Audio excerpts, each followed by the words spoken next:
Praise the Lord.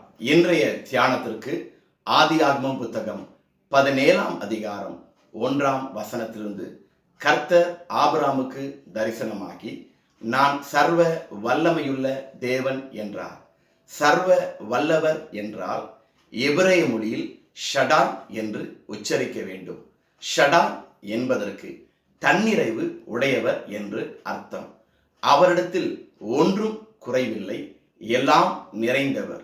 இரண்டாவது, ஷடாய் என்பதற்கு ஒன்றும் இல்லாமையில் இருந்து உருவாக்கும் வல்லமை உடையவர்.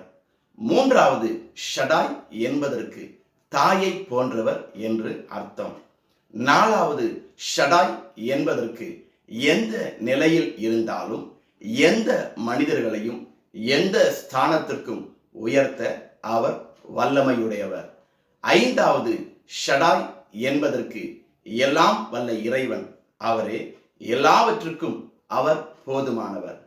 ஆறாவதாக, ஷடாய் என்பதற்கு இஸ்ரவேலரின் வீட்டின் கதவுகளின் பாதுகாவலர் என்று அர்த்தம். பிரியமானவர்களே, சர்வ வல்லவரையே நோக்கி பாருங்கள்.